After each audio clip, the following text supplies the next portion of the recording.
I'm Courtney. Welcome back. It has been a while. Welcome to my new studio. And Pilates has gained a lot of popularity, so it is a lot more accessible. There's a ton of group classes, Pilates-based fitness classes out there. And I want to, whether you have your own personal practice, work with an instructor one-on-one, do it from home with videos, or whether you take a group Pilates-based fitness class, I just want to give you some of the details that are part of the original system of Pilates as Joe Pilates meant it to be, which is why Pilates is so popular at this point. It really changes your body. It used to kind of be a secret of the elite athletes, celebrities, people like that. And like I said, at this point, it is fantastic that it is so much more accessible everywhere for everybody. But I want to share with you the parts of Pilates that make it different from regular fitness, that really change the body and have gotten Pilates to stand the test of time to be this popular. So here I'm just going to break down some of the points in kind of a foundational reformer and mat. Reformer and mat are the most important parts of Pilates, and then there's all kind of different accessories that we use that are part of the method. But I'm going to go through the basics on the reformer and the mat and just help you understand what are the foundational things that make Pilates Pilates, so that you can apply that in whatever practice that you have. So we're going to start on the reformer. We're always going to start with some footwork unless there was a reason not to, but let's get into it. So you're going to start off on your toes. It could be in Pilates V or parallel. And the idea in Pilates is just that we are working from our powerhouse, which of course is your abs, your hips, your thighs, your glutes. We would do about 10 on the toes, then we would move on to the arches. These not only hit the muscles of your hips and thighs a little differently, and we're always looking for a two-way stretch in the body, so we pull the carriage all the way out and all the way back in. And then the third position is on the heels with the feet flexed. The foot bar is also pressing different pressure points in your feet.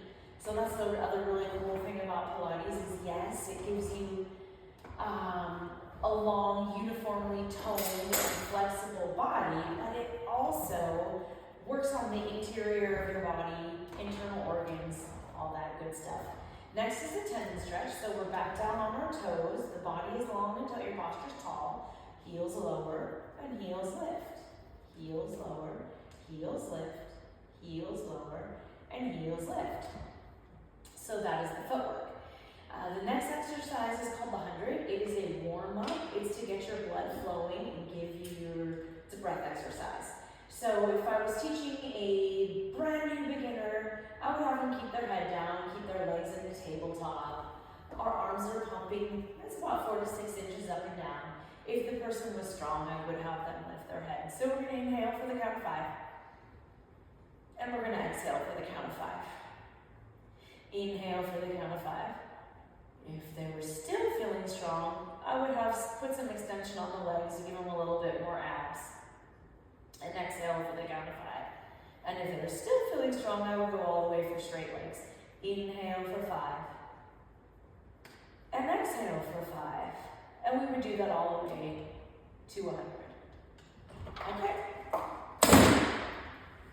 Next set of exercises is called the short box. So we need to grab this. It's a really simple series, not necessarily easy, but it's simple. Teaches you how to have good posture, stronger core, how to move your spine from your stomach, all that kind of good stuff. So we're going to take our feet underneath the foot strap. Feet are flexed. First exercise is called the hug. It is an articulation of your spine. And we would look at posture. So in Pilates, we call it the box. box, it is from your shoulders to your hips. We want that to be square. So you're working both sides of the body evenly.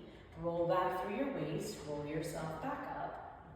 Roll back through the waist, roll yourself back up. Flat back is for stabilizing your spine, so we're not going to articulate anymore.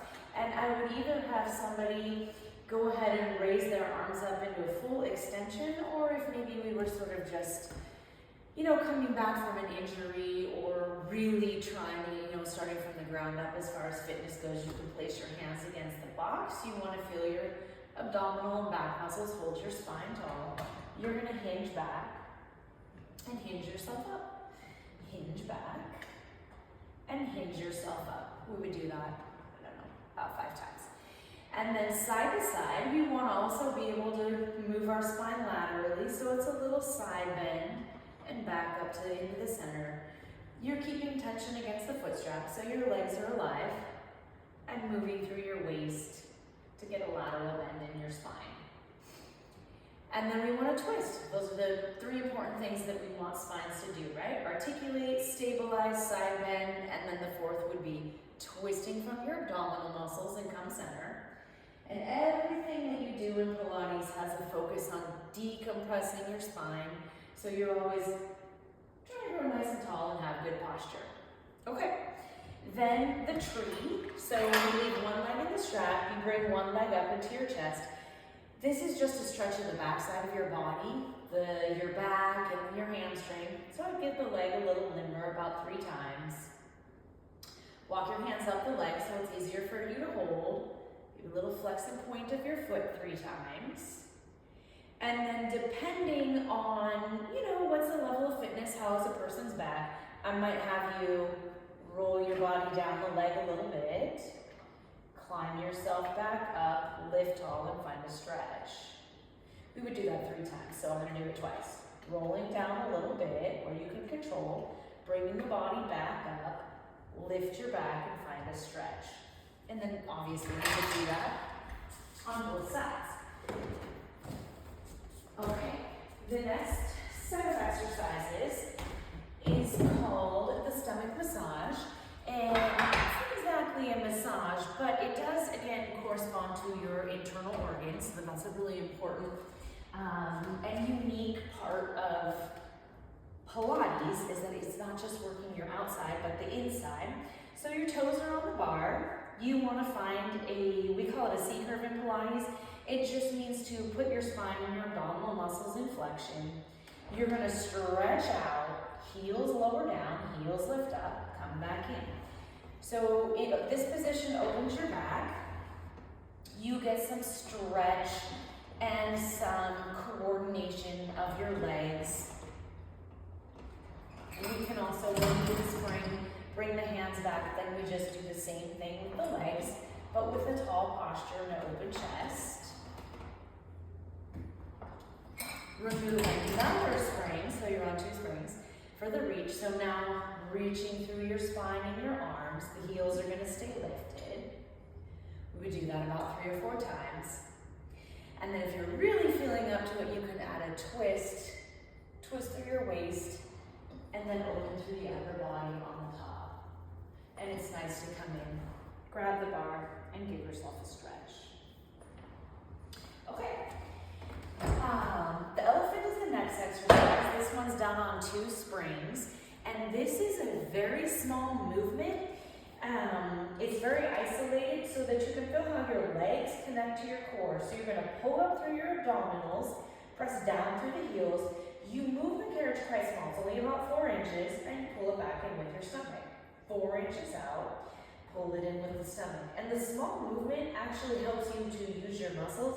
If you press the carriage out too far, the spring is going to pull itself in, but this way you have to pull the spring in. It's not working you. And then kneeling knee stretches are working your hips and your thighs and your glutes. We start off in that C-curve spine so that your stomach muscles and your spine are in flexion.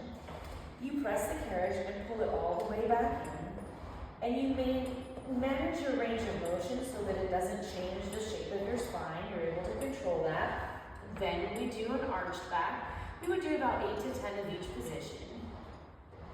And then if my client is strong enough, I'm gonna have them do knees off, which is to pick the knees up, find your flexion again, press and pull the carriage. We would do that again about 8 to 10 times. Okay, so running and pelvic lift are your cool down in the end of the reformer. Go ahead and bring yourself back into this position you started with. Elongate your waistline, your tailbone, press the carriage out. And it's just like a little jog in place, one heel up and one heel down, readdressing, lifting your stomach muscles and your posture in and up. I would do about 10 to 20 repetitions there. Bring the carriage in. And then the pelvic lift for today, I'm gonna go on my arches, parallel hips distance, raise the hips up, maintain the position, stretch your body in the carriage out, use the back of your legs to come in. Stretch out, and the back of the legs to come in. We would do that about 10 times, keep the carriage in, and unroll one vertebra at a time, all the way down to your tailbone. Okay, so that is sort of a basic program on the reformer. Focuses are going to be working from your powerhouse, which again is all of your abdominal muscles, wraps around, includes your back, like a corset around your center, your hips, your thighs, and your glutes. We also pay a lot of attention to the midline of the body, so your inner thighs, and then finding a two-way stretch, growing tall through the crown of your head and reaching down through your legs. Okay, that's the reformer.